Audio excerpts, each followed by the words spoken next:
I'm super glad that you're here. We are starting a new series on here at Wilshire Ave, and it is called Bad Advice. Um, I think that there's probably a lot of things in your life that people have said that you've kind of just taken as, like, I don't know, truth. Yeah. And this series over the next several weeks will really just kind of be tackling different phrases that are often used and kind of dissecting them. And things that seem so innocent on the surface, when we actually dive into them, they're not as good as we think they are. So my challenge to you right now is that I know the tendency might be to like, oh, I just want to win prizes. I just want to win games. But we want to challenge you to stick around and hear this message, because I think that the phrase that we're doing today, as you can see on the screen, follow your heart, is something that we've all something we've all been told before, something we've all heard before, and something I think that maybe you've even used as advice to someone. And you probably meant well. I think I probably used this before too, probably meaning well. But when we start to really like understand what this phrase means, it can be really dangerous.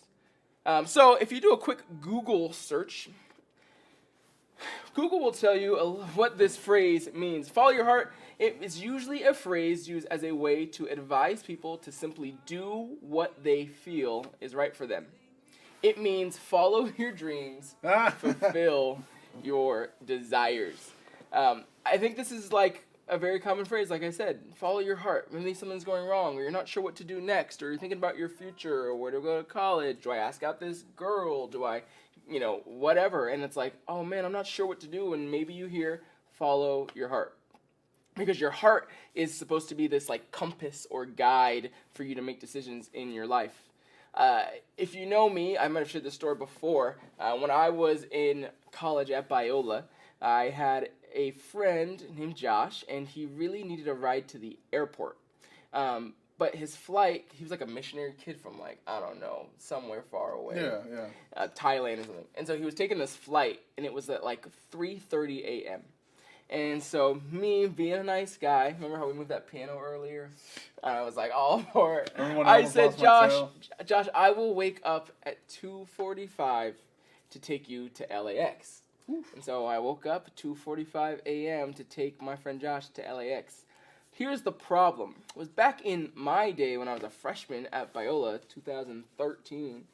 I didn't have service yet on my phone. I didn't have data. So I just could make phone calls, but I didn't have any text messaging yet, and I didn't have data, so I couldn't access maps. I'm from San Diego, so I don't know this area. I didn't know how to get to LAX.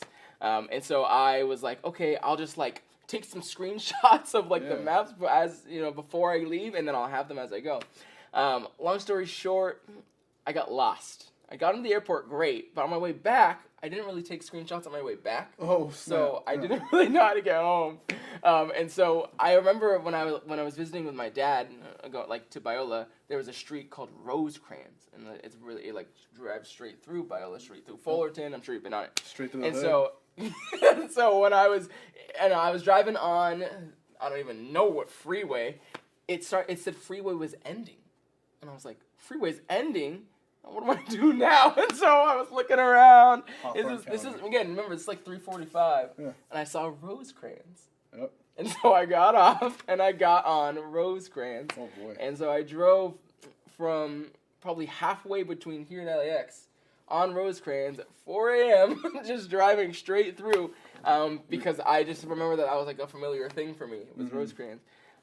Some very scary sights along the way.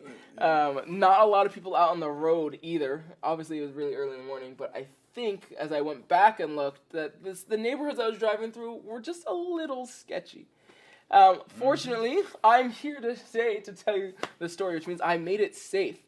But I tell you this story because I didn't have maps, and so I didn't have a compass or anything, and so I thought, okay, I'll just use my screenshots, but my phone was dying, I didn't have data, and so it just didn't go the way I thought it was supposed to. Unfortunately, our heart is kind of just like that. We think that our heart is going to be the best way for us to navigate our life, right? In the same way I thought, okay, I'll just substitute, having data or having active maps for what I can just use on my own and just kind of take screenshots and stuff. We do that with our lives, with our heart. We say, oh man, I don't know what to do. I'm not sure what's going to happen next. And so I will just follow my heart.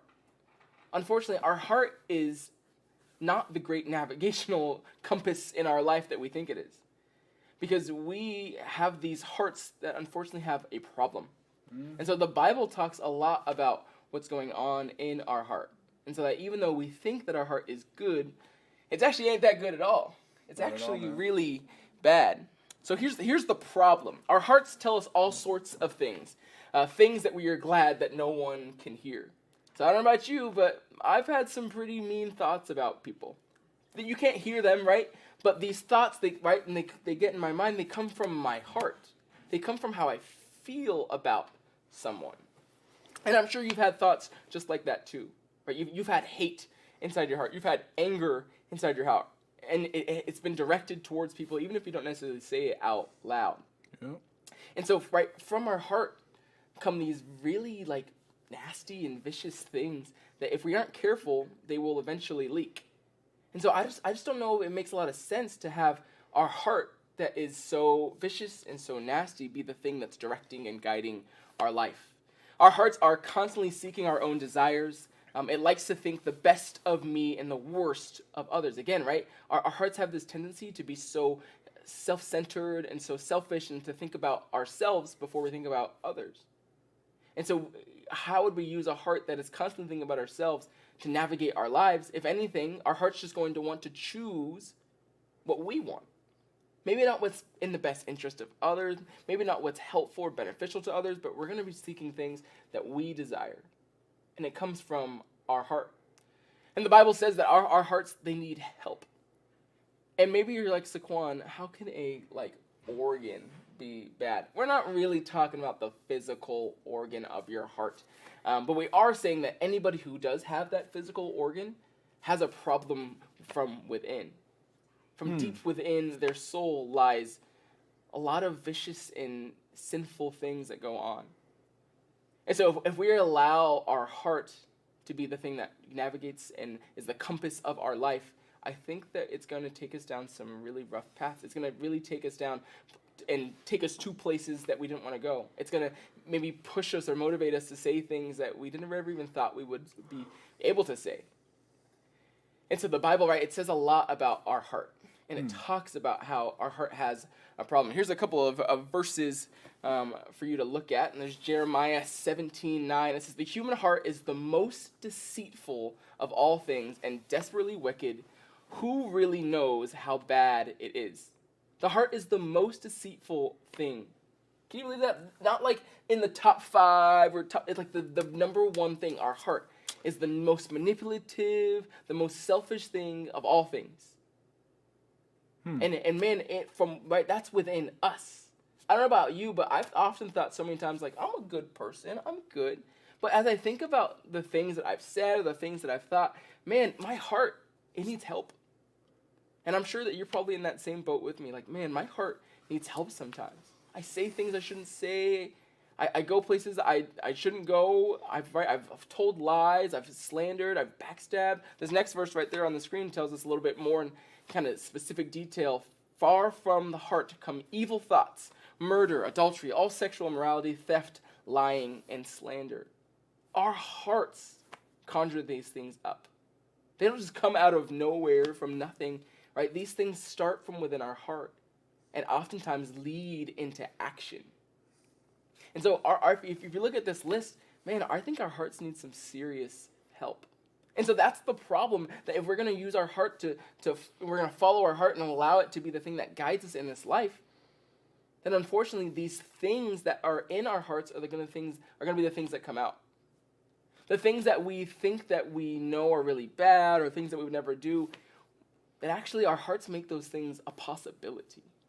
And so if we truly aren't careful with our heart, and if we follow it, then we will be led in some really weird and strange ways. Our hearts actually, they were never made to be a leader. Our hearts were actually made to be led. And so I've got that on this next screen right here. Our hearts were never designed to be followed, but to be led. Proverbs 3:5-6, right? Trust in the Lord with all your heart and lean not on your own understanding. And in all your ways, submit to him, and he will make your paths straight, right? So it doesn't say trust in the Lord. It says trust in the Lord with all your heart. It doesn't say trust in your own heart. It says trust in the Lord with all your heart. And so if we're following our heart, I think we're not going to be able to trust in God. And that's the big problem, right? When we say or we hear that phrase, oh, just follow your heart. Man, if you follow your heart, you might not actually be following God. And that really comes down to what you are desiring in this life. Do you want to just simply follow what you desire and just trying to get yours all the time? Or do you want to make this life that you have, make it about following God? Make it about trusting in him. Right? Because it says that God will make your path straight when you get your heart to trust in him. Our hearts were never designed to be followed, but they were designed to be led by the Lord in all things, in every situation. And so my hope is that you would begin to start to think about, hey, where does my heart go in hard times? When something's going wrong, when something's difficult, when something doesn't go my way, how does my heart react to that? Does it react with gladness and joy? Or is there anger in my heart? Is there hate in my heart? Is there selfishness in my heart? And if you're anything like me, you've totally been there. Where something didn't go your way, it didn't go as planned, and you had these evil thoughts, as Matthew said, in your heart. You've had this slander, this backstabbing thoughts in your heart. You've had this hate in your heart. And so, man, I don't want to follow those things, and I don't want you to follow those things either. And unfortunately, that's where your heart will take you. It will take you to these places that you never thought you'd be able to go. And so you and I, we have this heart problem. But the cool thing about God is that there's always hope. Right? We've looked at this phrase, follow your heart, and we've really got to see, like, our heart is deceitful and manipulative above everything. Mm-hmm. And we have a heart problem. And if anything, we really need a heart change. But God, being the great God that he is, he provides hope for us. That even though we have this difficulty in our heart, even though we have this problem, even maybe you could say a disease, that God provides a hope and a way out. And so we get to have hope because we have been loved and known. Romans 5:8 says, "But God demonstrates his own love for us in this, while we were still sinners, Christ died for us." So even though we have this heart problem, you and I, we get to have hope in Jesus because he has loved us and has known us. Right? God loved the world so much that he goes and sends Jesus to the cross to die for y'all's and I's imperfections and flaws and sins, for our heart condition. You and I, we need a heart change in this life. And God says, hey, I'm going to provide you hope. I'm going to provide my son, Jesus, as a way so that for you to start to have a heart change, to undergo heart transformation. And so God, he first sends his son because of how much love he has for us. And then he opens and gives us the opportunity to be known by him. Because not only does he knows us, right? He knows every single hair on top of your head. He knit you together in your mother's womb. Like, he knows us inside and out. He knows everything you're going to say, everything you're going to do, everything you might accomplish, everywhere you're going to go. So we are fully known by him. But then he gives us the opportunity to know him back. At Biola, there's this cool picture of the parking lot. And so on the side of the building, it says Jesus saves on the building. And that's truly where the hope lies, that even though we have this heart condition, right, we are loved and known by Jesus so much that he gives us the opportunity to be saved by him. He gives us the opportunity to undergo the heart change and the heart transformation. Right, Romans 10:9 says, if you openly declare that Jesus is Lord and believe in your heart that God raised him from the dead, you will be saved. You will undergo this process of heart transformation. Because Jesus, he saves. He's loved us, he knows us, and then he goes and he saves us. And I think that it's such a wonderful and incredible thing that if we want to survive in this tough life, if we want to continue to embark on this journey of heart change, that we cannot forget that. That Jesus saves. That there's no place too far that you could go from him where his power is now ineffective, where his love now doesn't transcend. Like, wherever you go, no matter how far you go, no matter what you do, Jesus, he saves, and he always gives you an opportunity to come back to him. I don't know what this quarantine season in specific is like for you. But what I do know is that quarantine or not, you have been fully loved and fully known. And that he's calling you and I to undergo heart change and heart transformation. He does not want you to follow your heart, yet he wants you to follow him. Kanye's got that new song out from his newest album, right? Follow God. Follow God, yeah. Right? It's a banger. If you haven't listened to it, go check it out. But of course, not sponsored by Kanye West. Yeah. But it's a great song because I love how he's just kind of honest about following the Lord. And, you know, he himself has undergone this incredible heart change. And people always ask, is it real? Is it not? I'm not the judge of that.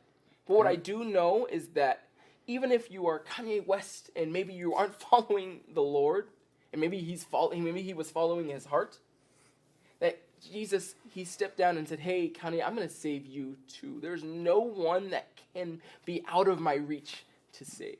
Mm-hmm.